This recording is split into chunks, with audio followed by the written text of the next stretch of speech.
Jesus na condução, sempre com verdade, honestidade, alteridade. Matias Marinho.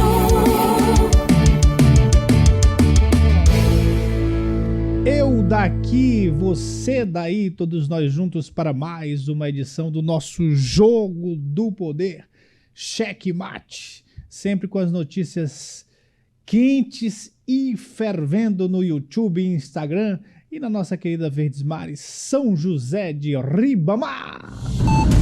No ar, Checkmate, o Jogo do Poder, nas ondas do rádio, YouTube e Instagram. Muito bem, mais uma edição do nosso Jogo do Poder, de volta para as nossas gravações do nosso programa Cast, hoje com o nosso querido Pedro de Almeida. Pedro de Almeida Minardi. Leriado. Um abraço aí, Minardi. Eu sei que você já foi marcado. A fofoca já chegou. Vamos começar. Muito bem, mas estamos de volta para a gente trazer sempre para você uma conversa boa sobre política. Tem gente que não gosta de política, mas eu costumo dizer que quem não gosta de política, quem não acompanha a política e quem não vive política dá espaço para quem gosta. E às vezes quem gosta não são as melhores pessoas, né? Tem pele, né? Ali que não... Cordeiro, né? O cordeiro sumiu aqui na minha cabeça. Exatamente. Lobo e pele de cordeiro, isso. O cordeiro aí. Então, assim, é bom sempre conversar. E hoje, nossa conversa de hoje, nós vamos conversar com um jovem. Aliás, a Câmara de São Luís, uma característica interessante. O Pedro, que é mais velho, né? Essa galera mais velha aí, conheceu a Câmara de São Luís sempre com a idade avançada. Nada contra a idade, assim. Mas, assim, eu acho que o que está acontecendo agora é muito bom, porque a gente percebe, não é só a renovação na questão da idade, principalmente nessa legislatura agora, é o que eu tenho percebido. Não é só a questão da renovação da idade, mais jovem e tal, na faixa etária dos vereadores. Com relação à mentalidade também. A gente está com uma câmera que agora estão falando Câmara. Ainda tem um outro que fala Câmara lá. Mas assim, a galera tá com ideias novas, cheio de gás. E eu tô gostando, viu, professor Pedro? Você tá gostando também? Sim, tem boas surpresas lá agora na Câmara, né? O time tá bom, só falta o técnico entrar na linha. É isso aí, pois é. Nós vamos conversar hoje, eu tenho que ler o nome dele, porque eu confundo. A hora que eu vou falar, principalmente o segundo nome, o sobrenome. Dinastia Soeiro aí. Exatamente, do nosso querido colega, né, Otávio Soeiro. Grande radialista, grande colega do jornalismo, tem um nome no jornalismo do Maranhão, e nós vamos conversar com o filho dele, filho do Albino Soeiro, que é o nosso querido Otávio Soeiro, jovem, cirurgião dentista há 12 anos, formado pela Universidade Selma e acadêmico de medicina. Ainda está fazendo medicina, né? Ainda estou fazendo. Rapaz, indo pro internato agora. Isso aí. Então, nosso querido Otávio Soeiro, que tá no meio de uma polêmica, né? Faz parte. Mas é isso aí. Mas isso é bom, isso é o que a gente estava falando sobre essa questão desse perfil da Câmara agora, né? Isso. E com polêmicas que são interessantes para a população, porque é a lisura dos recursos públicos, é como o recurso público está sendo aplicado. Quem é que discute questão de orçamento? Né? Sim. Hoje está sendo discutido na Câmara a questão do orçamento. E na sociedade, né?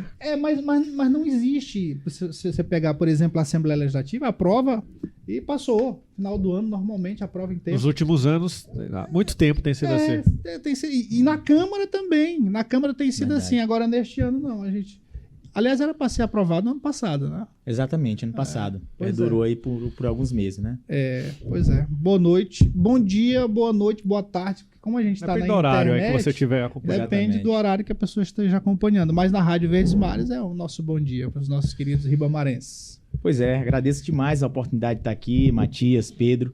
Sempre um prazer receber esse convite tão especial e saber da audiência tão grande que é o programa Checkmate. Muito feliz em poder prestar contas do nosso mandato, falar um pouco da oxigenação do parlamento. É necessário, é natural e a gente fica muito estimulado de poder renovar o nosso mandato pela vontade popular e a permissão de Deus. Entender que lá na Câmara a nossa missão é sempre o interesse popular, o interesse do povo de São Luís. Esses dias, de fato, já começou com o pé direito e com bastante alto astral ali na Câmara, né? Muita polêmica, mas eu entendo que grandes homens e grandes mulheres são oriundas e consequências de grandes desafios. Por isso, assumi a comissão de orçamento. Parece que eles pegaram o slogan do Checkmate, quente e fervendo. Começou quente e fervendo. Mas, Otávio, outro dia, Pedro, eu tava... Acho que foi a primeira entrevista que você deu depois da reeleição. E eu, assim, tava querendo identificar quem era, mas na minha cabeça era um vereador de uns 3 ou 4 mandatos. Embora a voz jovem, mas assim, pelo conteúdo do que eu tava ouvindo, rapaz, isso aí tem uns 4 mandatos. Aí depois... Qual a tua idade, Otávio? Eu tenho 34 anos, não tô É um tão mandato jovem de assim. 34 anos, na verdade. Ali deitou debaixo da rede da mãe e do pai. Mas assim, Otávio, eu vou te fazer uma pergunta quente e fervendo também.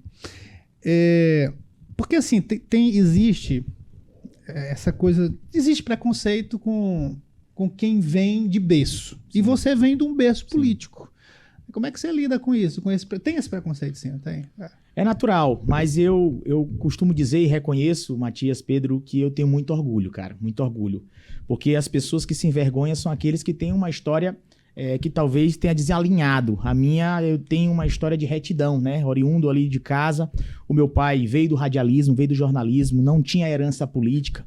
Morador de São Cristóvão, da rua Flávio Bezerra, com muita luta, fez comunicação social na UFMA e através da vontade popular, de forma proporcional, o bairro de São Cristóvão e o esporte amador o levou à Câmara Municipal. E assim, por uma permissão de Deus, ele continuou ali por 4 mandatos. E logo veio a Bárbara, uma mulher de muita altivez, que criou a Procuradoria da Mulher da Câmara, deixou o seu trabalho, o seu legado em defesa da mulher. Não se falava nem em defesa de mulher naquela época, nos anos de 2012, 2013. A Bárbara teve a sua participação, eu me orgulho muito disso. Então, falar dos meus pais e da história oriunda, o princípio, os primórdios ali da história política da família Soeiro, isso me orgulha muito, me deixa andar de cabeça erguida. Enquanto os outros fecham portas, eles me abrem.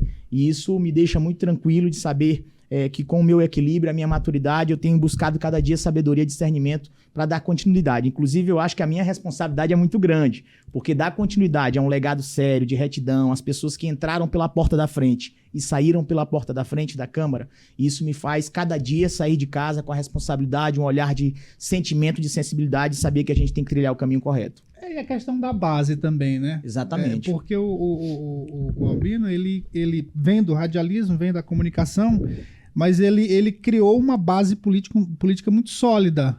E não foi com poder econômico, não foi nada disso. Foi com trabalho na comunidade, principalmente da região ali de São Cristóvão. Isso deve ter ajudado muito, né? Demais. Até hoje, inclusive hoje, esse legado ele foi consolidado com a nossa implementação, dia 22 de junho de 2024, com o Instituto Beneficente Albino Soeiro, com o IBAS, que foi um grande divisor de águas e uma oferta de saúde com excelência e qualidade para toda aquela região. Inclusive, vale ressaltar para a região metropolitana, porque hoje o IBAS atende Santa Rita e Bacabeira. Hoje nós temos a nossa casa, onde eu me criei, eu nasci, o meu pai morou por toda a vida ali na rua Flávio Bezerra. Hoje serve o povo de São Luís. São 2.500 a 3.000 atendimentos de saúde por mês, com 12 especialidades. Era na casa onde teu pai morava. Era na casa. Onde vocês moravam, onde né? nós morávamos. E aí o que deixa a gente ainda mais orgulhoso é que não foi só erguer paredes. Tem um sentimento ali, tem um carinho. O quarto que era meu hoje é um quarto que é um consultório odontológico. O quarto que é minha irmã, que hoje é procuradora do Estado de São Paulo, é um consultório médico. O quarto dos meus pais é um consultório médico. O outro quarto é uma equipe multidisciplinar. Então, a gente tem hoje 12 especialidades lá, 6 médicas, ginecologia, obstetrícia, ortopedia, oftalmologia, clínico geral. Era um sonho nosso, eu pude concretizar. E outros que são 6 equipes multidisciplinar, além de odontologia, fisioterapia, enfim, atende toda aquela região, né? Psiquiatria, que hoje a gente vive esse momento aí de tantos transtornos mentais. A gente sabe que ofertar saúde contribui muito para a saúde pública e dá oportunidade para aqueles que não têm condição de poder pagar uma consulta com psiquiatra, com ortopedista. A gente ajuda a saúde pública do nosso estado. Muito bem, seu Pedro de Almeida. Diante de tudo isso que você falou agora sobre esse serviço prestado do seu mandato, né? Como que o prefeito de São Luís tem assim a coragem, como que ele encontra amparo para chegar na rede social e dizer que os vereadores não querem que a cidade desenvolva, que a cidade seja uma cidade melhor para morar? Olha, Pedro, eu tenho dito que é muito importante a gente separar cada coisa. Eu acho que o Otávio Soeiro, como vereador, ele reconhece muito o trabalho feito, os avanços feitos pelo prefeito Eduardo Braide. Isso é indiscutível. Porém, em alguns pontos, a gente precisa desmistificar aquilo que vem sido falado na rede social. Tem que se ter responsabilidade, não se governa através de um Instagram, de uma rede social. Eu acho que a gente tem que ter esse cuidado. Mas, acima de tudo, a gente saber reconhecer o trabalho de cada um. O prefeito Eduardo Braide, ele foi eleito com mais de 70% do eleitorado de São Luís e não se discute isso. Não se discute, jamais se discutirá. Mas 31 parlamentares também foram otorgados pela população. Ninguém chegou ali de forma biônica. Ninguém foi indicado para estar ali ou para retornar ali. As pessoas também foram votadas. E assim eu entendo que as pessoas souberam separar na urna. Aqueles que não tiveram caminhando com o prefeito, o povo foi lá e elegeu. Porque a renovação foi A renovação foi né? consistente, 13 vereadores. Então, a população é interessante e importante que passou a acompanhar mais a política ludovicense local, do Maranhão, através de uma palma do celular. Hoje as redes sociais facilitam muito isso, saber quem trabalha, quais são os projetos, quem deixa de fazer ou quem faz. Isso ajuda muito, e principalmente aqueles que trabalham. Então, eu entendo que isso é importante a gente separar. Mas eu acredito que o meu posicionamento sempre será pacificador. Eu tenho esse perfil de diálogo, de pacificação, de entender que aquilo que vem dando certo a gente tem que avançar e continuar dando certo. Aquilo que vem dando errado a gente precisa reconhecer que está errado, criticar, fiscalizar, buscar e tentar mudar, reformular, né? E tem alguns pontos crônicos na cidade de São Luís que a gente precisa melhorar. Um deles é o transporte público. E a gente não precisa ir muito longe para falar disso, é unânime.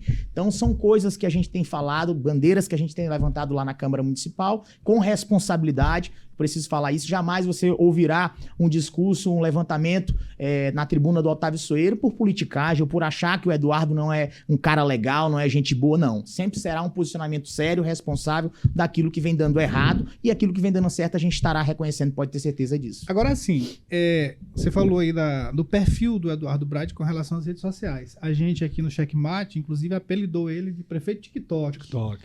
Porque realmente ele não dá a menor moral para comunicação, tanto que eu nem sei quem é o secretário de comunicação dele. Acho que é Emílio Murá, né? Eu acho que agregou ali a Secretaria de Governo. Pois é, Emílio, um colega, conheço o Emílio, não tem nada a ver com comunicação, aliás, ele não sabe nem falar direito assim, tem um problema de comunicação. Então como é que o cara vai ser secretário de comunicação, né? Se já tem um problema de comunicação, embora seja um técnico competentíssimo, quem conhece ele sabe disso. Mas assim, ele tem um problema com imprensa, com jornalismo, mas nas redes sociais ele tem muita facilidade para fazer uma dancinha ali numa obra e tal. Isso aí a gente apelidou. Aliás, não foi a gente não, né, Pedro? Você lembra que foi o ouvinte que o ouvinte deu o retoque final. Ainda disse faz que um não é tiquinho aqui e retoca ali. Exatamente. TikTok. Mas assim, uma coisa a gente tem que reconhecer. O Eduardo Braide sabe trabalhar a comunicação com a população por meio desse canal que hoje é indispensável, que é a rede social. Tanto é hoje indispensável que no cenário nacional a gente tem o concorrente do Lula tirando o Bolsonaro, é o cantor lá, o Gustavo Lima, né? Sim. Então, isso mostra pra gente que não é nem a força das redes, é a força de quem sabe utilizar as redes sociais. E a construção de uma imagem, né? Quem sabe. E o Eduardo Braide está fazendo isso muito bem. E aí eu vou fazer uma crítica à Câmara. Eu acho que a Câmara não está sabendo se comunicar. Concordo. Você acha isso também? Concordo, Matias. A gente tem o que precisa ser feito? A gente tem discutido isso internamente. É sempre necessário fazer autoavaliação, autoanálise. Eu costumo dizer que dentro da nossa casa, na família, a gente precisa sempre estar reunindo para saber o que vem dando errado no casamento, na vida. Isso não seria diferente na política. E eu sou um jovem, um político que eu gosto de reconhecer os erros também. Eu discuto com a minha equipe, com a minha comunicação, com a minha equipe jurídica, para a gente entender aquilo que está dando errado, para a gente buscar melhorar. É natural do ser humano, ninguém é perfeito, a gente precisa disso. Na casa eu tenho provocado os colegas da gente fazer essa autoanálise. Em alguns pontos, principalmente, a Câmara precisa agir de forma mais técnica. E outra coisa que eu costumo dizer, aproximar a instituição do cidadão ludovicense. Eu acho que é o principal. Eu tenho falado aos colegas em reuniões internas que a Câmara precisa fazer sessões itinerantes, pelo menos uma vez por mês, para escutar o problema direto da população, pelo menos das regionais, aproximar. A Câmara hoje é uma instituição que o agente político, vereador, é o mais próximo do povo, mas ao mesmo tempo as pessoas se sentem distantes da instituição Câmara. E isso precisa ter uma reaproximação. Essa reaproximação ela não pode partir do eleitor ou do cidadão, tem que partir da instituição Câmara. E assim a gente tem que, aos poucos, reconstruir essa credibilidade. Credibilidade não é uma coisa da noite pro dia da gente se reconstruir. Relação, imagem, não se constrói da noite pro dia. Para se destruir é muito rápido. Basta uma fala errada ou equivocada. Mas para se construir, passam-se anos. E eu acho que a Câmara está nesse processo de reconstrução, de imagem, de credibilidade, de perfil, para que a gente possa, ao longo dos anos, colher esses frutos que devem, e eu torço muito para que sejam semeados nessa legislatura. Muito bem. O Otávio é presidente de uma comissão importantíssima que ganhou os destaques. Que missão, blogs, sites e podcast, tanto que ele está aqui hoje. Claro que ele está aqui para falar da história política dele, mas também muito por conta da polêmica que se instalou, principalmente com o próprio prefeito, né? Primeiro dia de sessão. Mas não estava pacificado, não foi uma promessa da Câmara e do prefeito que... Ou é só na frente lá do Froy Sobrinho, do desembargador Froy Sobrinho? É, porque houve um compromisso, né? Foi. Houve. Eu não participei da reunião, então não posso falar o que aconteceu na reunião. Não, eu falo na posse. Na posse o discurso foi muito bonito. O discurso foi muito bom. Não falo nem nessa reunião fechada. Mas a política tem dessas coisas, né? Parece nuvem. De repente tá nublado, de repente muda, enfim. A gente tá nesse grande desafio. Eu costumo dizer que a Comissão de Orçamento é uma comissão de extrema responsabilidade ali na Câmara Municipal ou em qualquer parlamento. A gente assumiu no ano passado, em 2024, construímos ali a Lei de Diretrizes Orçamentárias, a LDO, que faz o link entre o Plano Plurianual e a Lei Orçamentária Anual. Recebemos o volume de emendas muito grande, discutimos a LOA, que foi atípica porque passou de uma legislatura para outra, então alguns vereadores saíram, a gente teve que reconstruir a Comissão de Orçamento com outros novos vereadores dessa nova legislatura, disparamos essa peça orçamentária para dar tempo para os novos vereadores terem acesso e conhecimento em cada quesito, e aí a gente chegou no primeiro dia de sessão e foi aquilo que toda a população ludovicense pôde acompanhar, o Maranhão pôde acompanhar. Por que veio agora? Isso. A aprovação agora, não é a votação. Por que não foi votado no ano passado, que é o normal, né? Pronto, a discussão muito grande. Alguns pontos de entendimentos não se chegavam, muitos volumes de emendas ao orçamento. Era um volume de 70 emendas ao orçamento. A responsabilidade era muito grande da gente poder dar um parecer favorável, desfavorável e terminar se equivocando em alguma coisa. Então a gente teve esse cuidado, essa responsabilidade. Vale aqui reconhecer os técnicos da Câmara, a Procuradoria, os servidores técnicos. Muitas vezes a gente está ali no protagonismo, mas não sabe quem está por trás da gente, que contribuíram muito para essa peça orçamentária. Não teve política no meio, não. Não teve. Deixar para o próximo ano, não sei o quê. Não teve. Conversar com o prefeito. Não teve política no meio.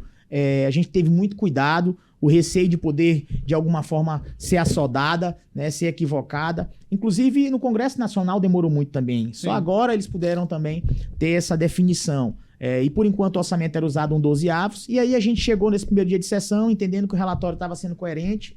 E a grande polêmica foi a emenda 23. Né, a emenda... Que foi a questão da redução da margem de mobilidade ali do prefeito para... Eu tenho dito que foi feito tempestade em copo d'água. Matias, Pedro, as pessoas que me acompanham, amigos e amigas.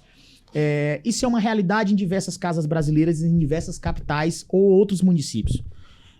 Se fala em remanejamento. Remanejamento é bom dividir, separar e explicar o que é remanejamento e o que é orçamento. O orçamento de São Luís teve um superávit de mais de R$500 bilhão. Superávit que entregou um orçamento ao município, ao executivo municipal, de 5,5 bi.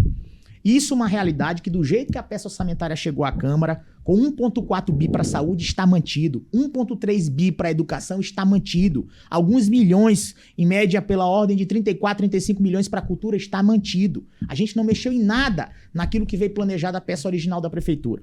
O que foi alterado foi um remanejamento. Esse é um mecanismo de controle do parlamento normal, para que a gente mantenha uma relação ainda mais próxima. E para se dar um exemplo, para não parecer que São Luís mudou tudo a história do Brasil, São Luís é 5%, São Paulo é 9%. Proporcionalmente está na mesma proporcionalidade. Guarulhos, que é uma cidade de 1,5 milhão de habitantes, é 5%. É natural isso. E aí me pergunta, Otávio, mas o remanejamento vai parar as obras de São Luís? Vai parar as medicações da UBS? Pelo amor de Deus, vamos deixar isso claro à população, parar de terrorismo, isso não existe, não vai parar nada. São Luís tem um orçamento acima, garantido, para ter recursos para continuar as políticas sociais, as políticas públicas, os avanços na infraestrutura, na educação, na saúde, tem suporte financeiro para tratar de tudo. É porque o orçamento é exatamente para isso, é para você fazer um planejamento e trabalhar dentro daquela margem ali do que foi planejado, né? Exatamente, e a gente fala em previsibilidade financeira, isso não necessariamente é executabilidade.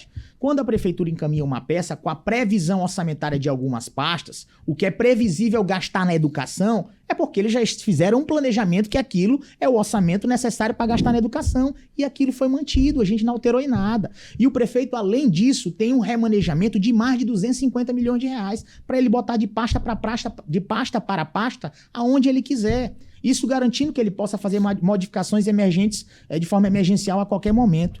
E outro, quando a prefeitura precisar de algo que eu acho que nem vai precisar, talvez nem precise, a Câmara estará disposta, até porque a população está acompanhando, o dinheiro é público e precisa ser fiscalizado pela Câmara, pelo cidadão ludovicense, pelo cidadão maranhense. É bom que se diga assim, esse remanejamento aí, ele é, em tese, para questões emergenciais, algo quando grave. necessário. Ou seja, aí entra no que a gente falou sobre a comunicação, que o prefeito faz muito bem. E eu seria mais agressivo, não falei nada sobre isso ainda, mas se eu fosse falar, eu seria mais agressivo, porque eu ia dizer o seguinte, que o prefeito está mentindo quando ele diz que agora os vereadores estão querendo mexer nas novas obras, estão querendo mexer no medicamento, na compra do medicamento, no atendimento da saúde.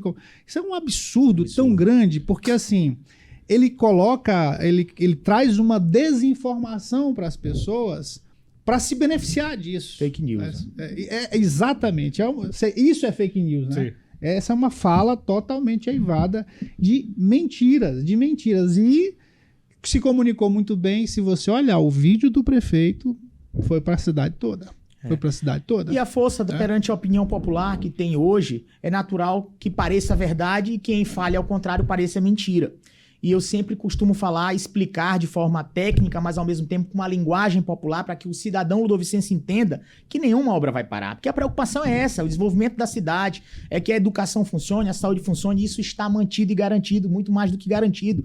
Ninguém ali na Câmara, no seu início de legislatura, seria irresponsável ao ponto de fazer isso numa capital do país.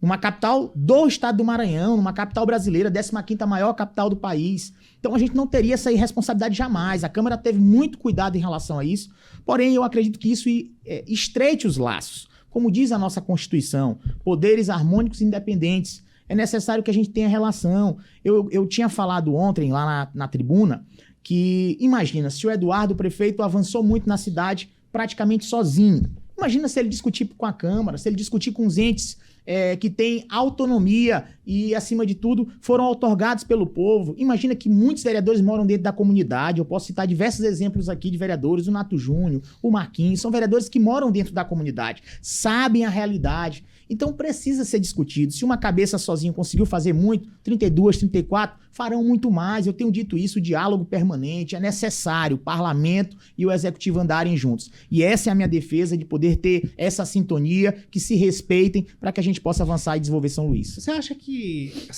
a utilização do Braille, pegando carona para se projetar ainda mais, você acha que tem a ver com eleição estadual já? Ou... Não sei a ideia dele, talvez seja precipitado e eu talvez colocar um posicionamento aqui seja muito cedo, até porque a eleição é 26, eu conheço o prefeito há algum tempo, eu votei com o Eduardo em 2014 para deputado estadual, me elegi no partido dele em 2020 no Podemos, o vereador mais votado naquela época pelo Podemos, tem uma relação, o respeito muito, tem uma relação inclusive de família, conheço a família e sei das boas intenções do Eduardo. mas eu gosto muito de separar cada coisa. O Eduardo veio aí como esse grande outsider, como, né, solitário da forma dele, construindo esse canal de diálogo direto, né, não gostando muito de estar ali com vereador, com classe política ao redor, e ele construiu isso e deu certo, né? Ele se reelegeu com mais de 70%.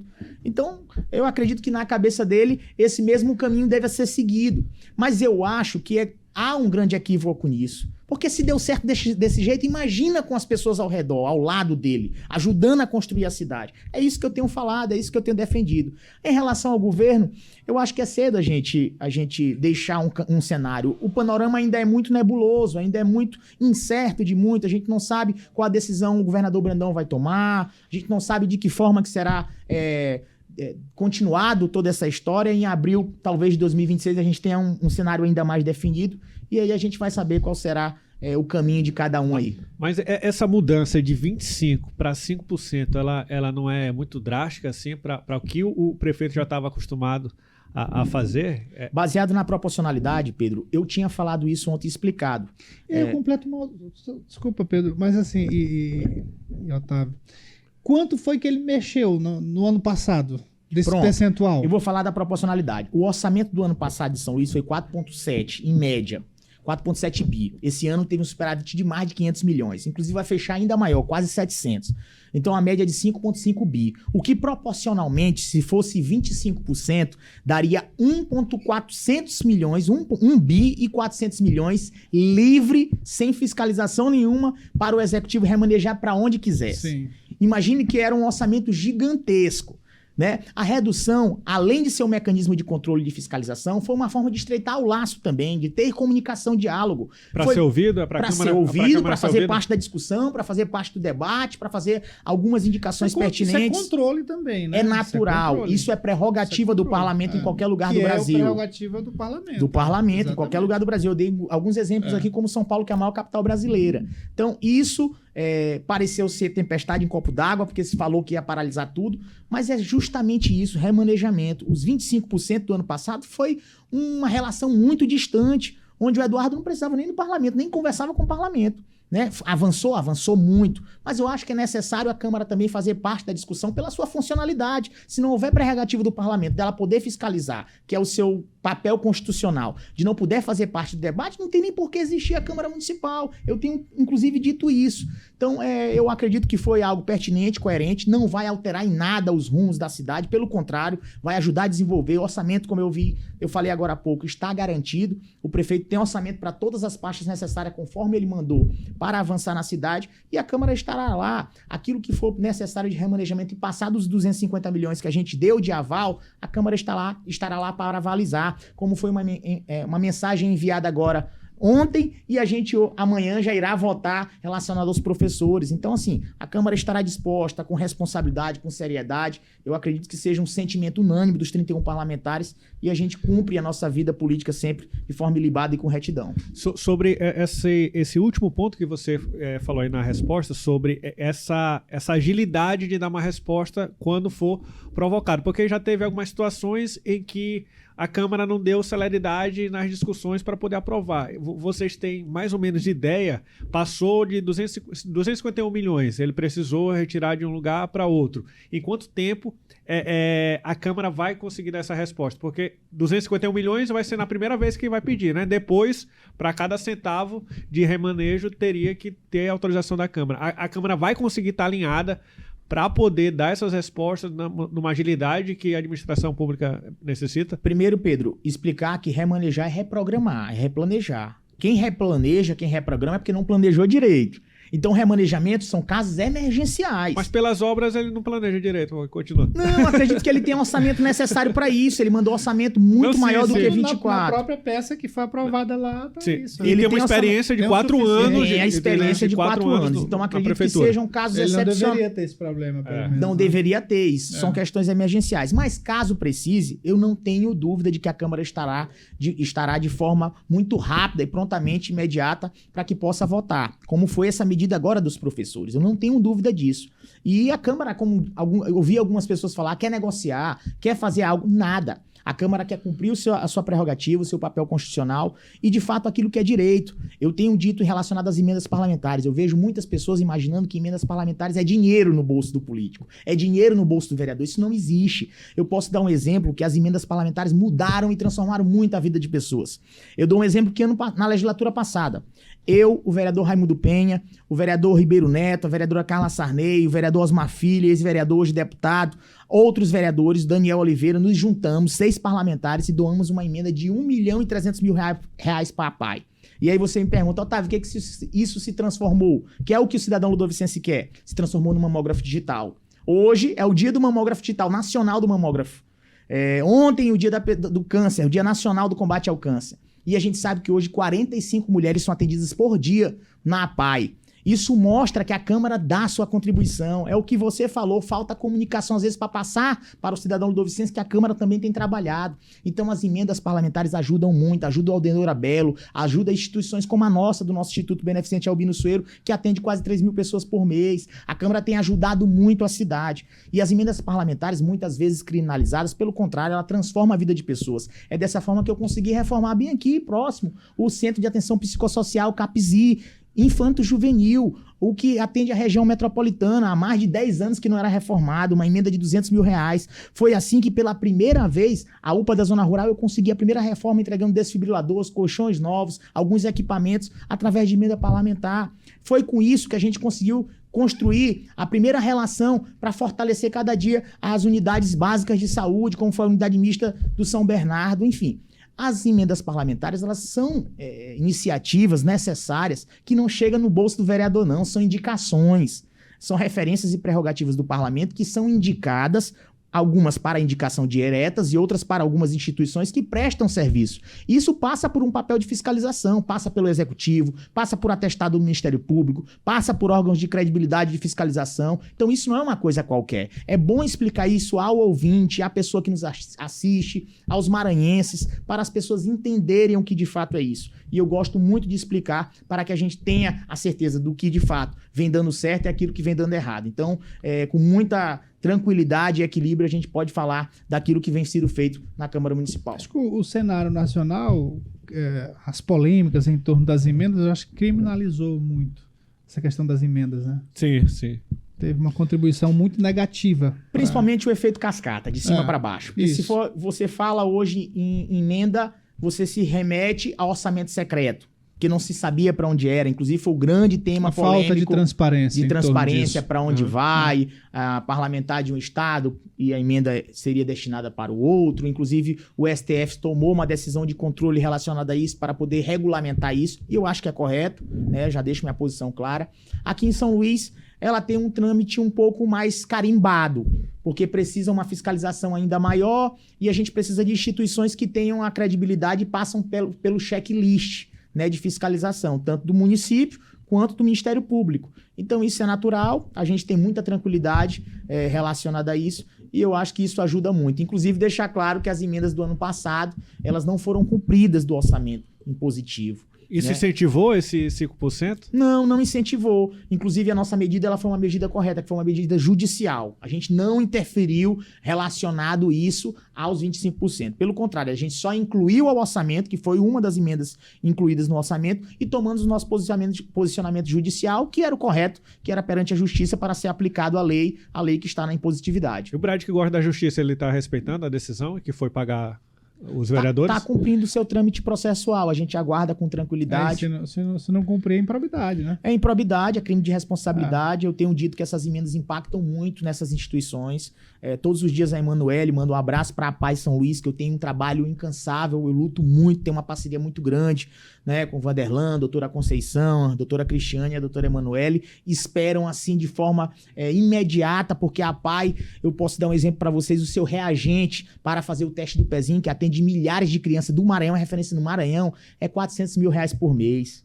Não é R$400 mil por ano, é por mês. São essas emendas parlamentares que mantêm isso. Não foi hospi- pago essas não anotações. foram pagas. E- eu e- eu e assim- encaminhei emendas para lá, 400 mil que garantia o teste do pezinho para o início do ano. Não foram pagas. Então, são posições e decisões que não impactam o vereador Otávio Soeiro nem a Câmara. Impactam a cidade, o estado do Maranhão. É isso que a gente tem que passar à população. É essa comunicação que tem que ser feita, né? E Necessária. é estranho, Porque né? o- E é estranho, é porque o Brad, se a gente relembrar, ele na Assembleia Legislativa, ele na Câmara dos Deputados, ele foi o embaixador ali do Aldenor Abelo, sempre defensor de destinação de emenda, boas emendas que ele enviou para essas entidades de saúde, né? E agora é só fazer um pagamento, botar na conta de uma PAI da vida e não é feito em retaliação a esse relacionamento que não há com a Câmara.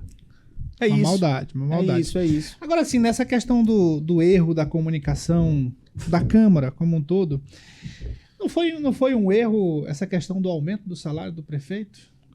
Olha, mais uma vez a gente precisa separar, Matias. Mais uma vez. Quando se fala do Bebe fala- água. Pois é. Quando se fala no salário do prefeito, é natural que também ninguém seria irresponsável. Se fala em o maior salário do país, 37, 38 mil reais. Ora, o prefeito municipal, ele é a referência no teto constitucional para todos os servidores do município de São Luís. Isso é a nível de Brasil, isso é constitucional. O prefeito de São Luís, o salário dele é referência para servidores, inclusive estatutários. Eu disse hoje na Câmara que nós, vereadores, estamos ali de passagem. O prefeito também. É um mandato eletivo e tem prazo de validade. É efêmero, é passageiro o poder e o cargo. Mas os servidores estatutários de carreira, eles são permanentes. A gente não pode tomar uma decisão unilateral, eremítica, isolada e penalizar 400 famílias, 400 pessoas. O nosso trabalho de reajustar o salário do prefeito era um trabalho único e exclusivamente, não porque a gente acha que o Bride merece muito mais, não, porque a gente entendia que ele não era uma vontade dele. Inclusive, existe uma cláusula nessa proposição que a gente aprovou, que ele pode renunciar a essa parte de reajuste do salário dele para doar para uma instituição como a Aldenor Abelo, como a PAI, como qualquer instituição, ele pode destinar, caso ele não queira. Mas não pode penalizar 400 servidores, que são 400 famílias. Muitos deles aposentados e pensionistas, fazem tratamentos oncológicos. São tantos exemplos de pessoas que não têm como sobreviver, que mantêm a sua família, que hoje não podem ser reinseridas no mercado de trabalho, que já estão muito tempo no serviço público e que de forma vão construir a sua vida, vão continuar a sua vida. Pessoas que estão em depressão, fazendo tratamento de transtorno de ansiedade, como vários exemplos que a gente viu ali na Câmara. Então é uma realidade latente que a gente precisava votar a favor dos servidores, a favor dessas famílias, e a única forma era reajustar, na verdade corrigir, porque o salário é defasado há 16 anos.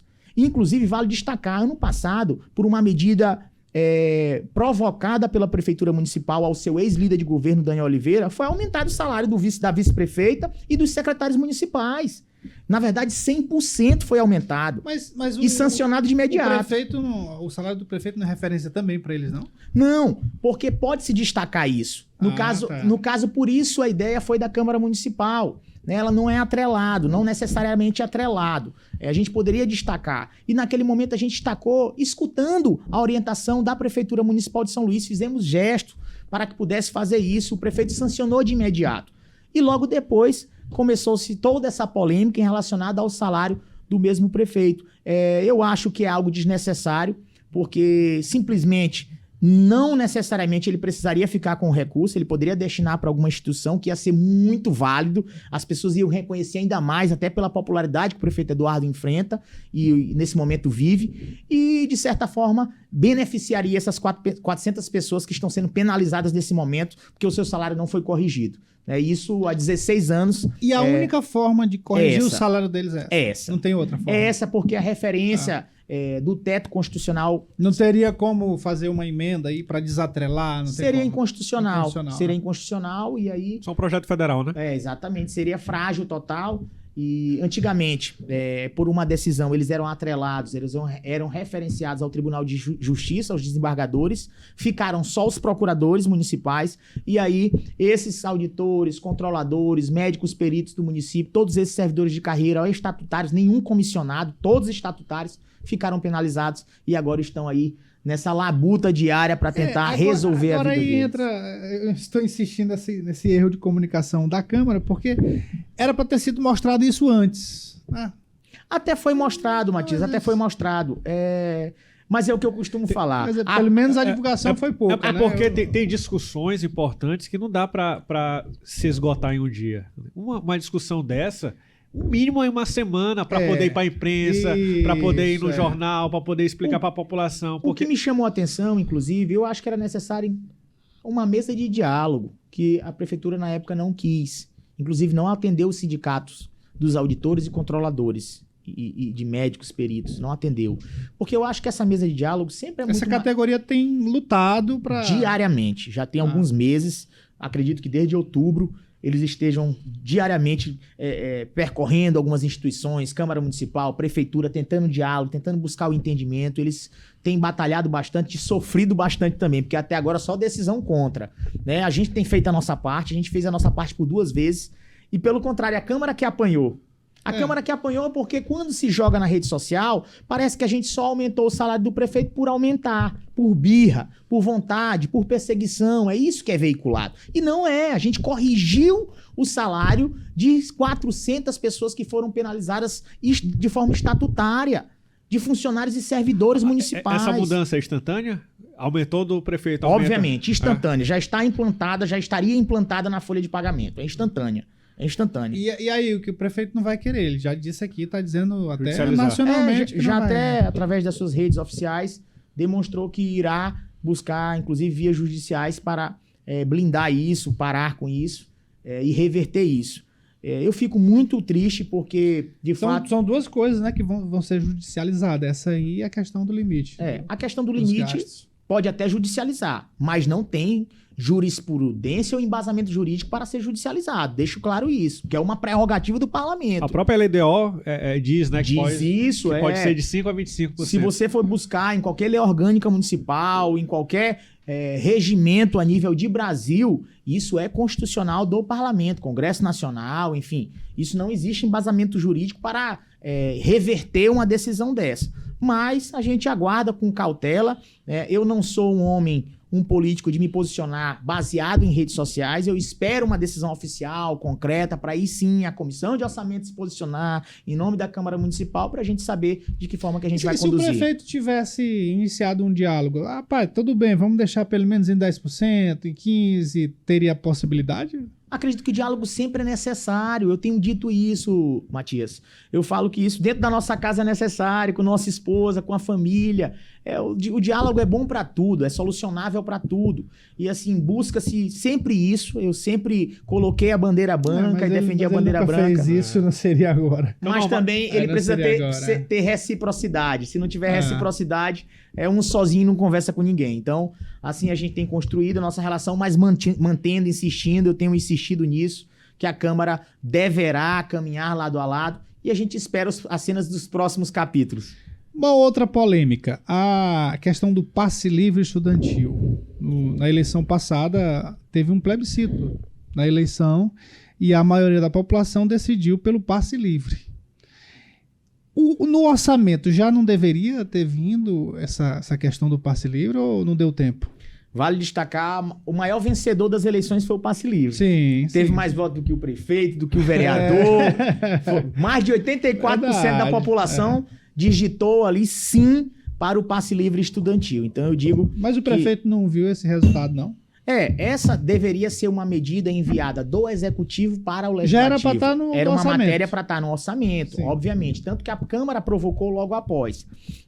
Inclusive, já deixando claro que a Comissão de Orçamento deu um parecer desfavorável àquela emenda do vereador que eu tenho muito carinho, Marquinhos, pela questão da inconstitucionalidade, pelo remanejamento de recursos que foi colocado. Valores que saíram da cultura, da educação, pois isso aí o vereador não pode fazer, né? Não pode fazer, primeiro porque é inconstitucional, sim, não é talvez a proposição, mas inconstitucional a forma que ele remanejou os recursos. Né? Porque não tinha estudo analítico, não tinha estudo real, não tinha de impacto financeiro, precisava, sim, de um estudo ainda mais aprofundado. Inclusive, eu já dei a sugestão lá à Câmara Municipal que seja formalizada essa comissão tripartite, que junta a sociedade civil organizada, as pessoas do movimento do Passe Livre, a Câmara Municipal com a sua cadeira e o Executivo Municipal, para que a gente busque esse diálogo, esse entendimento, inclusive busque outras capitais brasileiras, como Sorocaba, como uma cidade grande como Sorocaba, capital Fortaleza, Florianópolis, São Paulo, que já estão implementando implementados o passe livre, que a gente possa trazer esses Você modelos acha que é pra São Luís. possível? Possível não total. vai onerar Possível os cofres do total. município? Possível total. Porém, existe a necessidade de modernizar o sistema de transporte público da nossa cidade.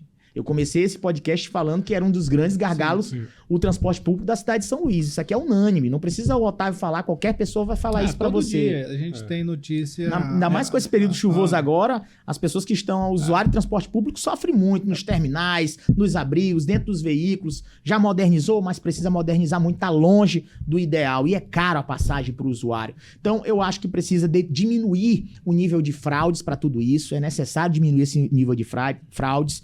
Precisa-se ter um cadastro ainda melhor, um sistema modernizado para que se tenha a condição, a capacidade de fazer esse cadastro de estudantes e que não tenha essa invasão aí de pessoas que não são estudantes e que usem aí esse benefício do transporte público gratuito. Então, esse passe livre estudantil é uma realidade em diversas capitais, é possível, é factível colocar em São Luís, porém necessita se modernizar o sistema e, acima de tudo, trazer um modelo que seja execuível aqui.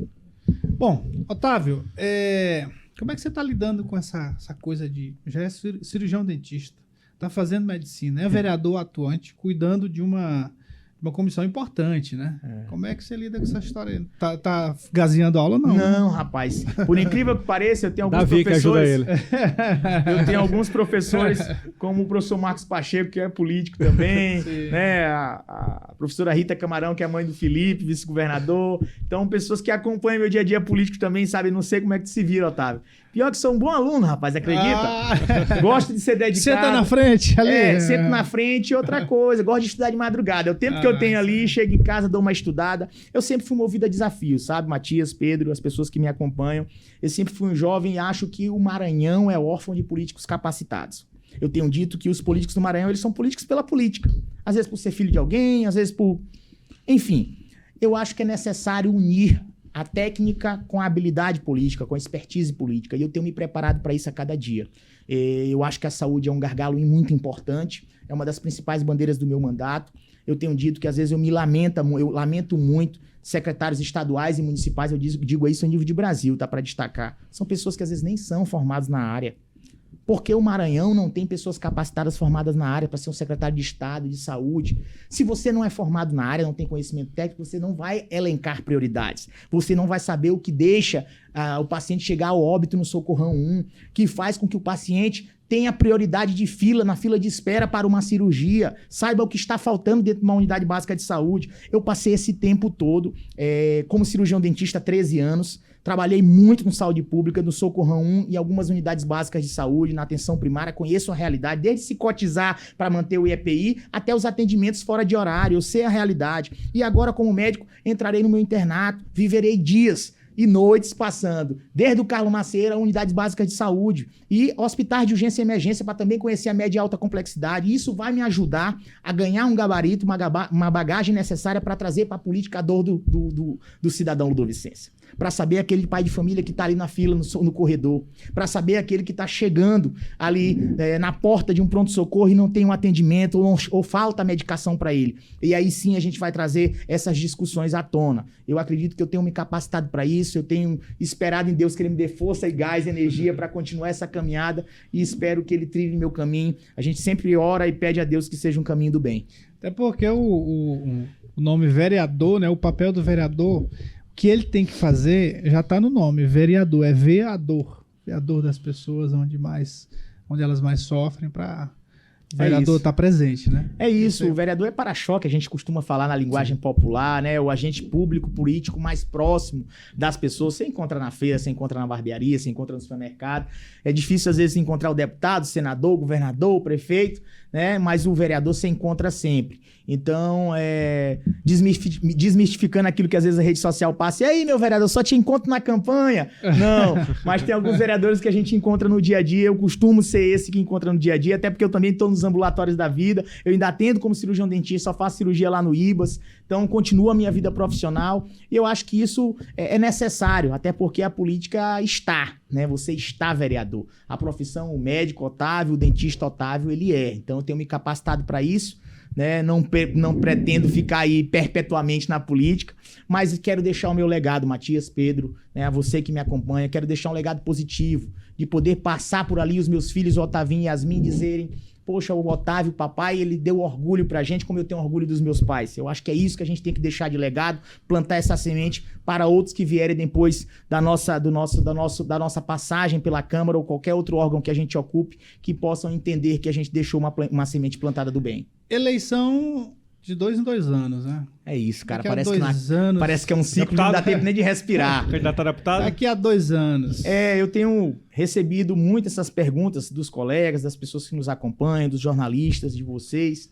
Eu sou muito cauteloso nas decisões. A gente acabou de sair do processo eleitoral, não fazem aí 4, 5 meses que a gente respirou de passar por um vestibular popular, eu costumo dizer, né? Graças a Deus, com ampliação de mais de 3 mil votos, 8 mil votos, a gente teve 599 na primeira eleição e agora foi para 8.043. Isso é resultado de um trabalho plantado. Eu quero a consolidação de um trabalho ainda melhor, ainda maior, de mais resultados. Eu quero que o Otávio possa deixar também um legado na Câmara Municipal, na saúde, que é a minha principal bandeira. Eu quero consolidar esse trabalho e aí espero em Deus que na vontade dele, tudo no seu tempo determinado, como dizem em Eclesiastes 3, há tempo para tudo debaixo do céu. Tempo para nascer, há tempo para morrer, há tempo para plantar, há tempo para colher. Dessa forma a gente vai construir a nossa vida e espero, no momento certo, dizer a vocês qual será a decisão política que a gente irá tomar. Homem é bom. Não é? Homem é bom.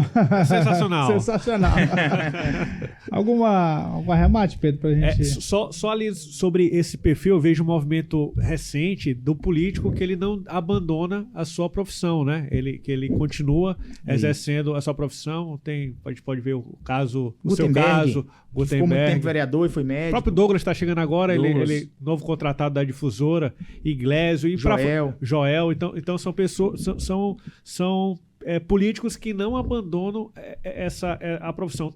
Você acha que é para poder montar um personagem, para o eleitor também ver um pouco que a política não é uma forma de ganhar dinheiro, mas é uma forma de sacerdócio, de poder servir a população?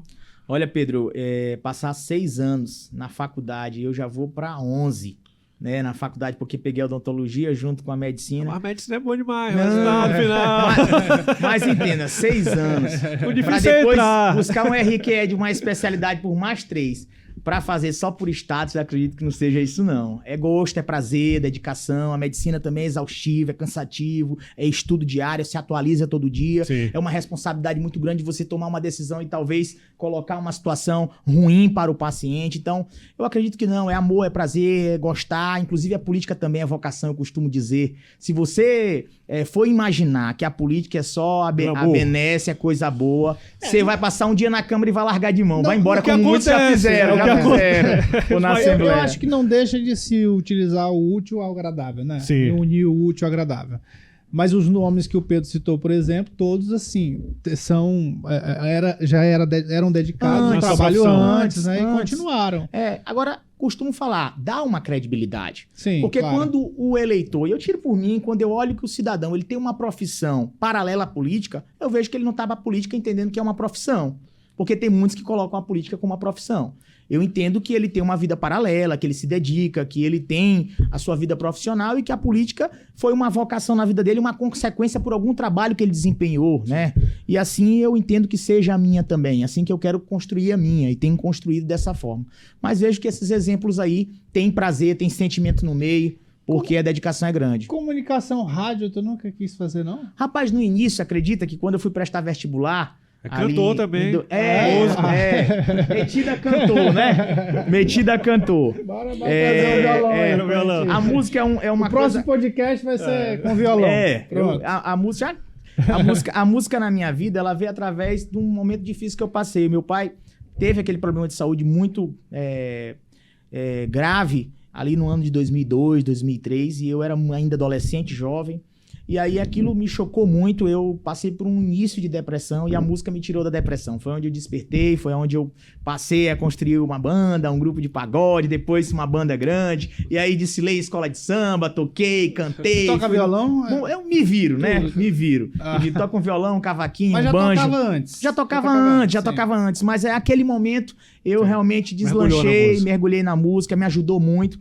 Inclusive lá na Câmara criei um projeto de lei com práticas integrativas para que possa ser uma realidade dentro dos hospitais, ajudando no prognóstico, no tratamento das pessoas, principalmente que façam transtorno nas mental. escolas públicas, por que Merecia isso. E a gente tirou o exemplo da pandemia. Quantas pessoas, através da música, conseguiram sair dos momentos ali de isolamento, e eu acho que isso seria uma realidade para ser implantada na rede educacional e na rede de saúde municipal de educação e também estadual.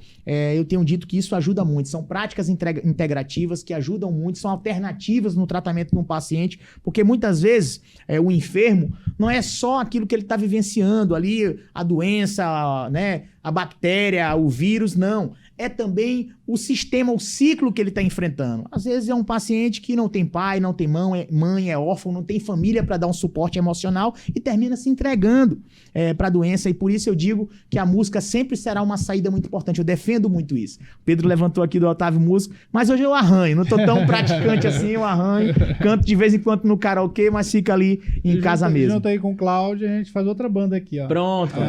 Baterista. Legal. Tudo bem, Otávio? Brigadão. Show de bola. Entrevista maravilhosa. Legal, cara. E eu acho que esse teu perfil tá representando essa... é o norte dessa Câmara nova. Nova geração aí. Que bom, bacana, que bom. Bacana mesmo. Que bom. Não precisa melhorar muita coisa, né? Tem uns ali que precisam se adequar, mas tem muita gente boa na nova legislatura. Isso é muito bom.